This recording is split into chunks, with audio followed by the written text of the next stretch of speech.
تو اسے باہر جاتا ہوا دیکھ کر کیوان کاردال نے ایک ہی جست میں آگے بڑھ کر اسے اپنے گھیرے میں لے لیا۔ آفیسر نازلی، وہ تمہارا بھائی ہے، سگا بھائی۔ تمہارے انکار کرنے سے تمہارا اور بے کا رشتہ کبھی ختم نہیں ہوگا، سمجھی؟ اور اگر تم نے انہیں تکلیف پہنچانے کا سوچا بھی نہ تو میں تمہیں جان سے مار ڈالوں گا۔ کیوان کاردال نے آنکھوں میں غصے کی سرخی لیے سخت لہجے میں اسے وارننگ دیتے ہوئے کہا، نہیں ہے وہ میرا بھائی، وہ صرف میری ماں کا قاتل ہے، میرے بڑے بھائی کا قاتل ہے، وہ ایک خطرناک گنڈا ہے، اس ملک کو برباد کرنے والے میرے کچھ نہیں لگتے ہیں، سنا تم نے؟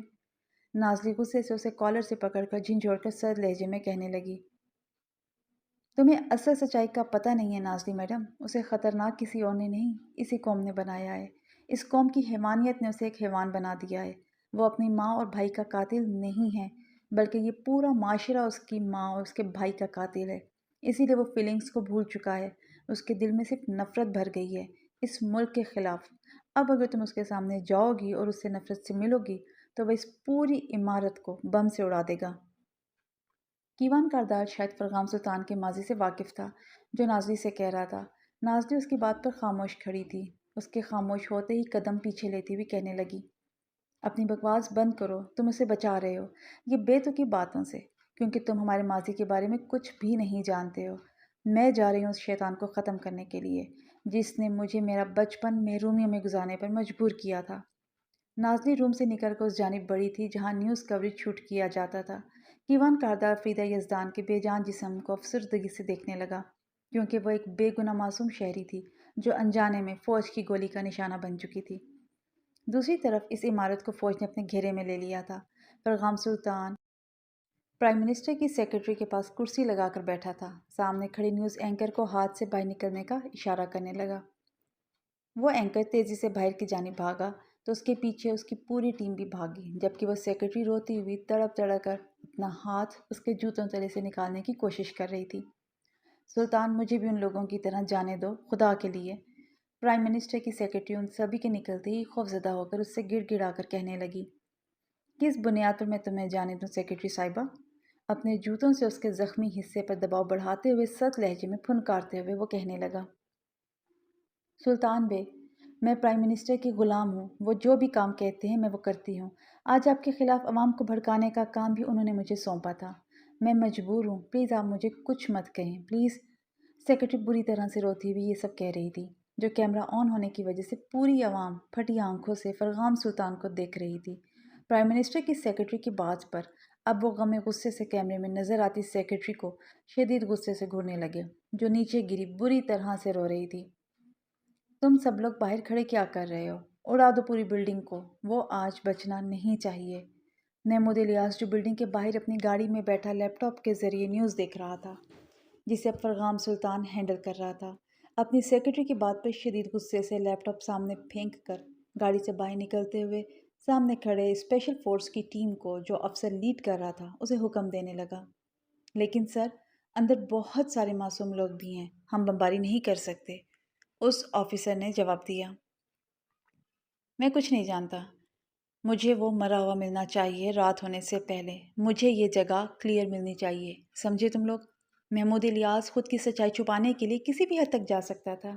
یہ دیکھ کر سامنے کھڑا آفیسر سخت افسوس سے اسے دیکھنے لگا۔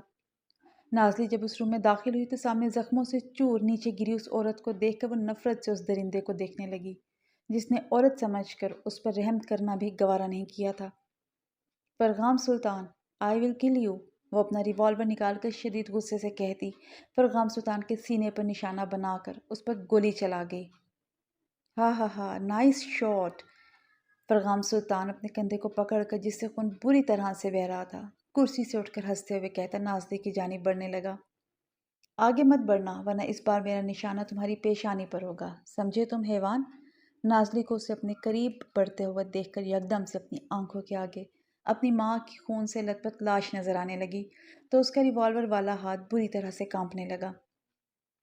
مجھے تمہارے تیور دیکھ کر پتہ چل گیا ہے کہ تم ہی اسپیشل فورسز کی آفیسر نازلی ہو، لیکن اس وقت میں بالکل بھی لڑنے کے موڈ میں نہیں ہوں آفیسر، مجھے امید ہے ہماری ملاقات جلد دوبارہ ہوگی۔ فرغام سلطان اپنے کندھے سے تیزی سے بہتے خون کو دوسرے ہاتھ کی مدد سے زور سے دبا رہا تھا، وہ نازلی کے قریب آ کر اسے زور سے دھکا دے کر باہر کی جانب بڑھ گیا۔ کیا آپ کا آج کالج میں پہلا دن ہے؟ روہین اپنی کلاس ڈھونڈ رہی تھی، تبھی اسے ایک لڑکی نے روکتے ہوئے مسکرا کر پوچھا۔ جی۔ روہین اپنی سبز آنکھوں میں معصومیت لیے اس لڑکی کو دیکھتی ہوئی اٹک کر بولی۔ تو آپ یہاں کیا کر رہی ہیں؟ آپ کی تو کلاس شروع ہونے والی ہے۔ وہ لڑکی کافی دوستانہ انداز میں اس سے کہنے لگی۔ وہ ایکچولی مجھے کلاس نہیں مل رہی۔ روہین ہاتھوں کو آپس میں جوڑتی ہوئی نظریں نیچے جھکا کر شرمندگی سے کہنے لگی۔ ارے آپ شرمندہ کیوں ہو رہی ہیں؟ پہلے دن ایسا تو ہر اسٹوڈنٹ کے ساتھ ہوتا ہے۔ آپ ایک کام کریں، میرے پیچھے آئیں۔ وہ لڑکی آگے بڑھ کر اس کے ہاتھوں پر اپنا ہاتھ رکھ کر اس سے نرمی سے کہنے لگی۔ اوکے۔ روہین تو ہمیشہ سے اتنی معصوم تھی کہ ہر کسی پر بھروسہ کرتی تھی۔ اس لڑکی پر بھی بھروسہ کر کے اس کے پیچھے چلنے لگی۔ آفیسر نازلی، آپ ٹھیک تو ہیں؟ اور یہ بے کہاں ہے؟ کیوان کاردال اس کا پیچھا کرتا جب یہاں پہنچا تو اسے سامنے دیوار سے ٹیک لگائے دیکھ کر وہ گھبرا کر تیزی سے آگے بڑھا اور اسے شانوں سے پکڑ کر بے قراری سے اس کا نام پکارنے لگا۔ وہ ایک بار پھر بھاگنے میں کامیاب ہو گیا۔ نازلی فرغام سلطان کے زور سے دھکا دینے کی وجہ سے دیوار سے بری طرح سے ٹکرانے کی وجہ سے اب بری طرح سے زخمی ہو چکی تھی۔ آخر وہ اپنا کام ادھورا چھوڑ کر کہاں جا سکتے ہیں؟ کیوان کاردال اس کی باتوں کو نظر انداز کرتے ہوئے خود سے کہنے لگا۔ تم لوگوں کو کسی کو قتل کرنا ایک جرم نہیں کام لگتا ہے؟ کیسے بے حس انسان ہو تم لوگ؟ ایک عورت کو بھی تم نے نہیں بخشا۔ نازلی اس کی بڑبڑاہٹ سن کر نفرت سے گراتی ہوئی بولی۔ یہ اس حالت کی خود ذمہ دار ہے۔ کیوان کاردال نے سخت نفرت سے سامنے بری طرح زخمی پرائم منسٹر کی سیکرٹری کو تڑپتے ہوئے شدید غصے سے دیکھتے ہوئے کہا۔ کیوں ایسا کیا کر دیا اس نے جس کی سزا اس نے اس ظالم حیوان نے اس طرح سے دی ہے؟ نازلی اس کے ہاتھوں کو جھٹک کر نفرت سے پوچھنے لگی۔ بے کا نام اپنے باس کے کہنے پر عوام کے سامنے خراب کر رہی تھی۔ یہ غلطی ہے اس کی، اور بے غلطی کرنے والوں کو کبھی نہیں بخشتا، چاہے پھر وہ ایک عورت ہی کیوں نہ ہو۔ کیوان کاردال نے شدید نفرت سے پرائم منسٹر کی سیکرٹری کو گھورتے ہوئے سرد لہجے میں کہا۔ واہ کیا بات ہے! میں تمہاری باتوں پر ہنسوں یا اس عورت کے اوپر تمہارے بے کی حیوانیت پر روں؟ نازلی پیچھے دیوار سے ٹیک لگا کر بیٹھی شدید نفرت سے اسے دیکھتی ہوئی بولی۔ وہ بے حس ہے لیکن حیوان نہیں ہے۔ اس کی فیلنگز کو تم لوگوں کے باپ نے اپنی حیوانیت کی وجہ سے اس سے چھینا تھا۔ تم ساری سچائی سے بے خبر ہو تو مہربانی کر کے ان کو نقصان پہنچانے سے پہلے جا کر اپنی فیملی کے بارے میں معلوم کرو کہ تم کس فیملی سے بلانگ کرتی ہو۔ اگر تمہیں اپنی فیملی کی سچائی کے بارے میں جاننا ہے تو کل مجھے اس نمبر پر کال ملا دینا، میں تمہارے فلیٹ پر آ جاؤں گا۔ فی الحال میرا اس وقت یہاں سے نکل کر تمہارے ظالم بھائی کو ڈھونڈنا ہے، کیونکہ وہ آج پہلی بار اپنے مقصد میں ناکام ہو کر اس جگہ سے باہر نکلا ہے۔ مجھے ڈر ہے کہ وہ کسی پر اپنا غصہ نہ نکال دے۔ تم ان آنٹی کی ڈیڈ باڈی کے ساتھ باہر نکلو گی، کیونکہ میں ان کا ادھورا کام پورا کر کے تبھی نکلوں گا۔ اسے باہوں میں اٹھا کر باہر لے جاتے ہوئے اس سنجیدگی سے کہنے لگا۔ نازلی اس کی پراسرار باتوں پر خاموشی سے صرف اس کی جانب دیکھنے لگی۔ تم کیوں مسلسل 3 دن سے میری آنکھیں بند کرنے پر چلی آتی ہو، مجھے اریٹیٹ کرنے؟ اب اس وقت آ کر تم مجھے چین سے مرنے بھی نہیں دو گی؟ اب تو مجھے بہت افسوس ہو رہا ہے کہ میں نے کیوں تمہیں اس دن جان سے نہیں مارا تھا۔ اگر میں نے تمہیں مارا ہوتا نا تو تم آج مجھے اس طرح اریٹیٹ نہ کر رہی ہوتی۔ اس وقت ایک کالج کی پچھلی سائٹ پر جو کئی سالوں سے بند پڑی ہوئی تھی، وہ ایک خستہ حال کمرے میں ٹوٹی کرسی پر بیٹھا اپنا سر پشت سے لگائے ہوئے تھا کہ تبھی معمول کی طرح جب اس نے اپنی آنکھیں بند کی تو وہ لڑکی اپنی تمام تر معصومیت کے ساتھ نمودار ہو گئی۔ ایک تو وہ آج پہلی بار کسی کی وجہ سے ہارا تھا، اوپر سے اب وہ لڑکی اس وقت آ کر اس کے غصے کو اور بھی زیادہ بڑھا رہی تھی۔ وہ جب بھی اپنی آنکھیں بند کرتا تو وہ اس کی بند آنکھوں کے آگے آ کر کھڑی ہو جاتی۔ تیسری بار جب اس کے ساتھ ایسا ہوا تو وہ غصے سے اس کرسی سے اٹھا اور کرسی کو ٹھوکر مار کر زور سے چیخا۔ کاش تم اس وقت میرے سامنے ہوتی تو میں تمہیں جان سے مار دیتا، وہ غصے سے اس روم کے دروازے کی جانب بڑھتے ہوئے کہنے لگا۔ تبھی ایک دم سے کسی نے آ کر اس روم کا دروازہ کھولا تو وہ تیزی سے پیچھے ہٹا، مگر روم میں اندھیرا ہونے کی وجہ سے وہ آنے والوں کو صحیح سے دیکھ نہیں پایا۔ ہاں، ان کی آواز سے اسے پتہ ضرور چل گیا تھا کہ آنے والی لڑکیاں ہیں۔ ایک لڑکی کی آواز اسے روہین کی آواز کی طرح لگی، جسے سن کر اسے شدت سے اپنا دل تیزی سے دھڑکتا ہوا محسوس ہوا، تو وہ اپنے دل پر ہاتھ رکھ کر توجہ سے اس کی آواز سننے لگا، جو کافی سہمی ہوئی لگ رہی تھی۔ جبکہ دوسری لڑکی کی آواز سے اسے پتہ چلا کہ وہ ایک شاطر اور ماسٹر مائنڈ لڑکی ہے۔ جس لڑکی کو تکلیف پہنچانے والی ہے، جس کی وجہ سے وہ پورے 3 دن بے چینی سے گزار رہا تھا۔ جس لڑکی کو وہ نقصان نہیں پہنچا سکا تھا تو کوئی اس کی موجودگی میں کیسے اسے نقصان پہنچانے کا سوچ سکتا ہے؟ یہ سوچ کے شدید غصے سے اس کی آنکھیں جلنے لگیں اور وہ مٹھیاں کسنے لگا۔ یہاں اتنا اندھیرا کیوں ہے اور یہاں اسٹوڈنٹس کیوں نظر نہیں آ رہے؟ آپ مجھے کہاں لے کر آئی ہیں؟ وہ لڑکی روہین کو کالج کے اس ایریا میں لے کر آئی تھی جو کئی سالوں سے بند پڑا تھا۔ روہین نے وہاں مکمل اندھیرا دیکھ کر سخت گھبراتے ہوئے اس لڑکی سے پوچھا، یہ جگہ تمہارے لیے پرفیکٹ ہے کیونکہ کالج کے اس ایریا میں نے سنا ہے بہت جینیس پروفیسر پڑھاتے ہیں۔ وہ لڑکی اس کی نازک کلائی پکڑ کے مسکراتی ہوئی کہنے لگی، کیا سچ میں یہاں جینیس پروفیسر پڑھاتے ہیں؟ وہ لڑکی اب اس کی معصومیت پر سخت غصے سے اپنے دل میں اسے بری بری گالیاں دینے لگی، مگر بظاہر وہ مسکراتی ہوئی سر ہاں میں ہلانے لگی۔ ہاں، اس ایریا کے بارے میں صرف مجھے اور میری گروپ ٹیم کو پتہ ہے، تم اندر جاؤ، میں بھی تھوڑی دیر میں اپنی گروپ ٹیم کے ساتھ آتی ہوں۔ وہ لڑکی اسے دروازے کے اندر کرتی بولی تو روہین مڑی، تبھی اس لڑکی نے تیزی سے دروازہ بند کر دیا اور زور زور سے ہنسنے لگی۔ کام ہو گیا؟ روہین ایک دم سے وہاں اندھیرا دیکھ کر جھٹکے سے اپنی آنکھیں بند کرتی آگے بڑھی اور روتی ہوئی دروازہ کھولنے کی کوشش کرنے لگی، لیکن باہر سے آتی آواز پہ اس کے ہاتھ ساکت ہو کر نیچے ہو گئے۔ ہاں ہو گیا، سچ میں تم نے جو اس کے بارے میں کہا تھا یہ ویسی ہی ہے، ایک نمبر کی ٹرسٹ کرنے والی اور ایکسٹرا معصوم پلس ڈرپوک، میری ہارٹ بیٹ کو تیز کرنے والی میری سویٹ گرل۔ یہ بھی کیا اتفاق ہے نا، میں بھی تمہیں ہی یاد کر رہا تھا۔ روہین ساکت کھڑی باہر سے آتی باتیں سن رہی تھی، تبھی کسی نے پیچھے سے آ کر اچانک سے اسے اپنی آغوش میں بھر کر اسے ٹائٹلی ہگ کیا اور اس کی گردن پر اپنا چہرہ رکھ کر نرمی سے اس کی کان کی لوؤں کو بائٹ کرتا اپنی آواز سے اس کی ساری توجہ باہر کھڑی اروبا اور اس ٹیم کے لوگوں سے ہٹا کر اپنی جانب کرا گیا۔ آپ؟ روہین اس آواز کو کیسے بھول سکتی تھی جس کی وجہ سے وہ اب بھی راتوں کو اٹھ کر بری طرح سے ڈر کر ساری رات جاگ کر گزارتی ہے، اور آج پورے 3 دن بعد وہ اسے ایک بار پھر سے اپنے سامنے اپنے بے حد قریب دیکھ کر ڈر کے مارے بے ہوش ہو کر سیدھا جا کر اس کی مضبوط باہوں کے گھیرے میں جا گری۔ سویٹ گرل، تم اٹھ گئی؟ تمہیں پتہ ہے تم وہ پہلی خوش نصیب انسان ہو جسے ڈیول نے مارنے کے بجائے بچایا ہے۔ روہین کی آنکھیں جب کھلیں تو وہ خود کو کالج کے بجائے ایک آرام دہ بستر پر دیکھ کر سٹ پٹا کر تیزی سے اٹھ بیٹھی، تبھی اس گھمبیر آواز نے اس کا چین پوری طرح سے چھین لیا۔ آپ یہ کہاں لے کر آئے ہیں مجھے؟ روہین سامنے صوفے پر، یہاں آؤ میرے پاس سویٹ گرل۔ کالج یونیفارم میں ملبوس بیڈ پر بیٹھی وہ سر نیچے جھکا گئی کیونکہ وہ کچھ دور فاصلے پر رکھے صوفے پر اس سیاہ کپڑوں میں ملبوس شخص کو، جس کا چہرہ ماسک کی وجہ سے چھپا ہوا تھا، دیکھنا نہیں چاہتی تھی۔ تبھی اس کی دہشت طاری کرتے لہجے پر وہ اپنا سر اوپر اٹھا کر اسے دیکھنے لگی جو ہاتھ کے اشارے سے اسے اپنی طرف بلا رہا تھا۔ نہیں، وہ اپنا سر اسی طرح اوپر اٹھائے نفی میں سر ہلانے لگی تو اس کی سبزی مائل خوبصورت روئی روئی آنکھوں کو دیکھ کر وہ ساکت ہو کر رہ گیا۔ اسے ابھی ایسا لگا کہ اگر اس نے اس پر سے اپنی نظریں نہیں ہٹائی تو یہ خوبصورت آنکھیں اس کی کمزوری بن جائیں گی۔ وہ خود کو ایسی ہی کمزوریوں سے بچانا چاہتا تھا، مگر وہ اس وقت خود کو اس کمزوری کے جال میں پھنستا ہوا شدت سے محسوس کر رہا تھا۔ ڈرو مت سویٹ ہارٹ، میں اپنی جان کو کچھ نہیں کروں گا، یہاں آؤ اور ناشتہ کرو۔ جن آنکھوں میں دوسروں کے لیے صرف درندگی جھلکتی تھی ان میں آج سامنے بیڈ پر بیٹھی چھوئی موئی سی نازک لڑکی کے لیے نرمی جھلک رہی تھی۔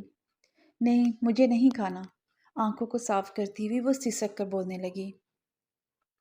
یقین کرو جانا، اگر تم اچھے بچوں کی طرح ناشتہ نہیں کرو گی میں تمہارے پورے کالج کو آگ لگانے کے لیے حکم دوں گا۔ اپنے بندوں کو اور فرغام سلطان کی بات ماننا ان کے لیے بہت اہم ہے اور حکم پر عمل کرنا ان کا فرض۔ اس کی سرسراتی آواز پر وہ سخت گھبرا کر تیزی سے آگے بڑھی اور دوسرے صوفے پر بیٹھ کر جلدی جلدی سے ناشتہ کرنے لگی، اور اسے اس طرح ناشتہ کرتا ہوا دیکھ کر وہ مسکرا دیا۔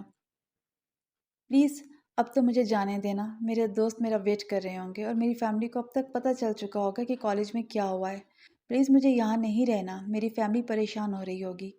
2 لقمے لینے کے بعد وہ نم آنکھوں کو اوپر اٹھا کر اپنے ہاتھ جوڑ کر کہنے لگی، لیکن مقابل کی عقاب جیسی نظریں اس کی گوری کلائی پر پڑی تو وہ غصے سے پاگل ہو کر صوفے سے اٹھا۔ سویٹی، یہ کس نے کیا ہے؟